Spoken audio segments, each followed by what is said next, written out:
اعوذ باللہ من الشیطان الرجیم بسم اللہ الرحمن الرحیم رب اشرح لی صدری ویسر لی امری واحلل عقدۃ من لسانی یفقہوا قولی رب زدنی علما۔ آج کی ہماری جو ویڈیو ہے وہ MCQs کے متعلق ہے۔ کل کی جو ویڈیو تھی اس کے اندر ہم نے لفظی ترجمہ اپلوڈ کیا تھا، ٹھیک ہے۔ آج کی جو ویڈیو ہے اس کے اندر MCQs میں اپلوڈ کروں گی جو پبلک سروس کمیشن کے اندر اور NTS کے اندر آپ کو کام آئیں گے۔ تو پڑھنا شروع کرتے ہیں۔ سب سے پہلا ہمارا جو سوال ہے وہ یہ ہے کہ MA اسلامیات کے نصاب میں کتاب اللؤلؤ والمرجان سے جو سب سے پہلی حدیث لی گئی ہے اسے کیا کہتے ہیں؟ تو اس حدیث کو حدیث جبرائیل کہتے ہیں، ٹھیک ہے، پہلی حدیث جو اس کتاب کے اندر ہے۔ دوسرا سوال ہے اسلام کے بنیادی عقائد کتنے ہیں؟ تو اسلام کے جو بنیادی عقائد ہیں وہ ہیں 5 عقائد ہیں۔ حضور اکرم صلی اللہ علیہ وسلم کا وہ کون سا چچا تھا کہ جسے آخری وقت میں حضور اکرم صلی اللہ علیہ وسلم ایمان قبول کرنے کی تلقین فرماتے رہے لیکن اس نے ایمان قبول نہیں کیا؟ تو یہ حضرت ابو طالب ہیں، ٹھیک ہے۔ یہ دوسرا سوال جو میں نے پڑھا ہے اس کو آپ نے دوبارہ دیکھ لینا ہے۔ یہ اسلام کے جو بنیادی عقائد ہیں، مجھے لگ رہا ہے یہاں پہ غلط لکھے ہوئے اس بک کے اندر، تو یہاں پہ جو ہوگا تو 6 عقائد ہوں گے، ٹھیک ہے۔ اگلا سوال ہم دیکھتے ہیں، وہ کون سے 2 شخص تھے جو ابو طالب کو آخری وقت میں بھی ایمان قبول کرنے سے روکتے رہے جبکہ حضور اکرم صلی اللہ علیہ وسلم انہیں دعوت ایمان دیتے رہے؟ تو وہ تھے ابو جہل، عبداللہ بن ابو امیہ بن مغیرہ۔ وہ کون سے صحابی ہیں جنہیں حضور اکرم صلی اللہ علیہ وسلم نے بندوں پر اللہ کے حق اور اللہ پر بندوں کے حق کے متعلق خبر دی تھی؟ حدیث کے اندر فرمایا تھا نا، تو وہ ہیں حضرت معاذ بن جبل رضی اللہ تعالیٰ عنہ۔ ایک حدیث مبارکہ میں منافق کی 3 علامتیں بتائیں گی ہے۔ پہلی یہ کہ جب بات کرے تو جھوٹ بولے، دوسری یہ کہ جب وعدہ کرے تو وعدہ خلافی کرے، تو تیسری علامت آپ صلی اللہ علیہ وسلم نے کیا فرمائی؟ جو تیسری علامت آپ نے منافقین کی نشانیوں کے بارے میں بتائی، اکثر یہ سوال آتا ہے، وہ ہے جب امانت دی جائے تو وہ خیانت کرے اس کے اندر، ٹھیک ہے۔ نیکسٹ سوال ہے ہمارا، حضور اکرم صلی اللہ علیہ وسلم نے کس قبیلے پر ان کی غفلت میں اچانک حملہ کیا تھا؟ تو وہ بنو مستلق ہے، ٹھیک ہے۔ حضور اکرم صلی اللہ علیہ وسلم نے کس موقع پر دھوکہ کو جائز قرار دیا، دھوکہ دینے کو؟ تو وہ ہے جنگ کے موقع پہ، ٹھیک ہے۔ جنگ کے موقع پہ دشمن کو دھوکہ دے سکتے ہیں، کہیں دوسری طرف سے حملہ کرنا ہو، کوئی نئی چال چلنی ہو، کوئی نئی حکمت عملی کرنی ہو، تو اس صورت میں جنگ سے ہم پیٹھ پھیر سکتے ہیں۔ اس کے علاوہ پیٹھ پھیرنے کو گناہ کبیرہ قرار دیا گیا ہے۔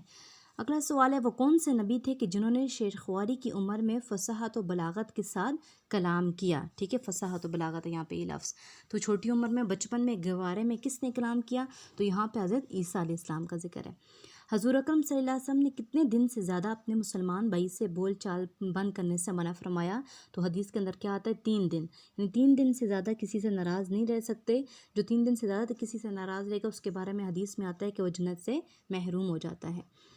اگلا سوال ہے، حدیث قدسی ہے کہ اللہ رب العزت فرماتے ہیں، اگر بندہ میرا ذکر میری جماعت میں کرے، میرا ذکر جماعت میں کرے تو میں اس سے بہتر جماعت میں اس کا ذکر کروں گا۔ تو یہاں اس حدیث کے اندر بہتر جماعت سے مراد کون سی جماعت ہے؟ تو وہ ہے فرشتوں کی جماعت۔ اگلا سوال ہے، وہ کون سے 2 کلمات ہیں جن کو حضور اکرم صلی اللہ علیہ وسلم نے زبان پر خفیف یعنی ہلکے، میزان میں ثقیل اور رحمان کے پسندیدہ قرار دیا؟ تو وہ کلمات کون سے؟ سبحان اللہ و بحمدہ، سبحان اللہ العظیم، یعنی ڈیلی ان کلمات کو ہم 100 مرتبہ پڑھیں گے، حدیث کے اندر آتا ہے، ٹھیک ہے۔ ویسے بھی جتنا بھی آپ پڑھ سکتے ہیں، لیکن ان کلمات کے بارے میں اللہ تعالیٰ نے جنت کی ضمانت بھی دی ہوئی ہے، ٹھیک ہے۔ اگلا سوال ہے، حضرت ابو موسیٰ اشعری کا اصل نام کیا تھا؟ تو عبداللہ بن قیس ان کا نام تھا۔ حضور اکرم صلی اللہ علیہ وسلم نے کس کلمے کو جنت کے خزانوں میں سے ایک خزانہ قرار دیا؟ تو وہ کون سا کلمہ ہے؟ لا حول ولا قوۃ الا باللہ۔ یہ سوال میں ساتھ ساتھ آپ کو پڑھ کے رپیٹ کر کے سنا رہی ہوں، اگر نہیں بھی آپ کو اگر نظر نہیں آ رہے، ویسے تو میں نے کوشش کیا آپ کو صحیح طرح نظر آئیں، لیکن اگر کم نظر آ رہا ہے آپ کو لیکن پڑھنے میں تو آپ کو سمجھ آ رہی ہے، میں پڑھ کے ایک سوال سمجھا رہی ہوں، ٹھیک ہے۔ اس سے آپ کو پتہ چل گیا ہوگا کہ کیا کیا سوال رپیٹ ہو رہے ہیں۔ اگلا سوال ہے ہمارا، حدیث نبوی کے مطابق کون سی 3 چیزیں میت کے ساتھ جاتی ہیں؟ ایک ہے اس کے گھر والے، ٹھیک ہے، نمبر 1، دوسری ہے اس کے مال، اور تیسری چیز ہے اس کے اعمال، یعنی یہ 3 چیزیں جو ہیں وہ میت کے ساتھ جاتی ہیں۔ اگلا سوال ہے، حدیث نبوی کے مطابق 3 چیزیں میت کے ساتھ جاتی ہیں اور پھر ان میں سے 2 واپس آ جاتی ہیں، صرف ایک ساتھ رہتی ہے، تو وہ کون سی چیز ہے؟ جو میت کے ساتھ گھر والے بھی واپس آ جاتے ہیں، ٹھیک ہے، مال بھی ساتھ نہیں جاتا، تو وہ کون سی چیز ہے جو ساتھ چلی جاتی ہے، تو وہ کون ہے؟ اعمال. جو انسان ساری زندگی جو اعمال کرتا ہے، چاہے وہ نیک ہیں، چاہے وہ بد ہیں، چاہے اچھے ہیں یا برے ہیں، وہ اعمال انسان کے ساتھ جاتے ہیں. اگلا سوال ہے، حضور اکرم صلی اللہ علیہ وسلم نے بحرین کی طرف جزیہ وصول کرنے کے لیے کس صحابی کو بھیجا تھا؟ تو ابو عبیدہ بن جراح رضی اللہ تعالیٰ عنہ کو بھیجا تھا جزیہ وصول کرنے کے لیے. اگلا سوال ہے، حضور اکرم صلی اللہ علیہ وسلم نے بحرین کا امیر کس صحابی کو بنایا تھا؟ ٹھیک ہے، بحرین کا جو امیر تھا وہ آپ نے کس صحابی کو بنا کے بھیجا تھا؟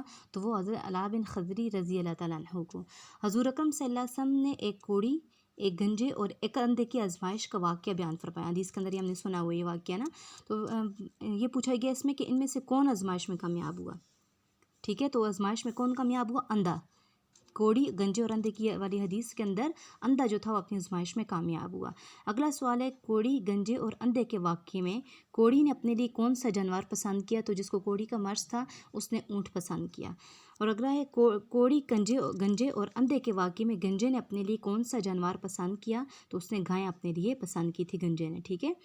اگلا ہے، کوڑی، گنجے اور اندھے کے واقعے میں اندھے نے اپنے لیے کون سا جانور پسند کیا؟ تو اندھے نے بکری پسند کی تھی. کون سے صحابی ہیں کہ جن کا دعویٰ تھا کہ میں سب سے پہلا عرب ہوں کہ جس نے اللہ کی راہ میں تیر اندازی کی؟ ٹھیک ہے، جنہوں نے یہ دعویٰ کیا کہ میں بہتر تیر انداز اور پہلا تیر انداز ہوں، تو سعد بن ابی وقاص رضی اللہ عنہ تھے.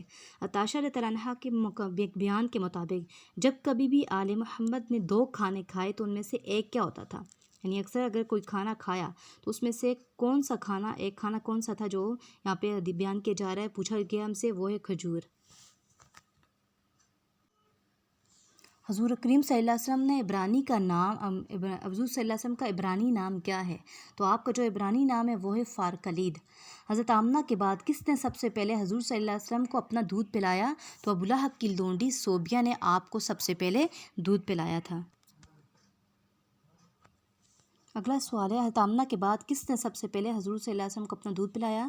تو ابو لہب کی لونڈی صوبیہ تھی. تو اس وقت صوبیہ کی گود میں جو بچہ تھا اس کا نام بتائیں. اس کا نام مسروع تھا. صوبیہ کے بعد کس خاندان نے حضور صلی اللہ علیہ وسلم کو اپنا دودھ پلایا؟ تو حضرت حلیمہ سعدیہ رضی اللہ تعالیٰ عنہا تھی. ٹھیک ہے. حضور کریم صلی اللہ علیہ وسلم کے ایک چچا بھی آپ کے رضائی بھائی تھے، نام بتائیں. تو حضرت حمزہ تھے. حضرت حمزہ جو تھے وہ آپ کے دودھ شریک بھائی بھی تھے، چچا بھی تھے اور بھائی بھی. حضور کریم صلی اللہ علیہ وسلم کے دادا کا نام بتائیں. تو آپ کے دادا کا نام حضرت عبد المطلب تھا. حضور صلی اللہ علیہ وسلم کے پردادا کا نام کیا تھا؟ تو آپ کے پردادا کا نام ہاشم تھا.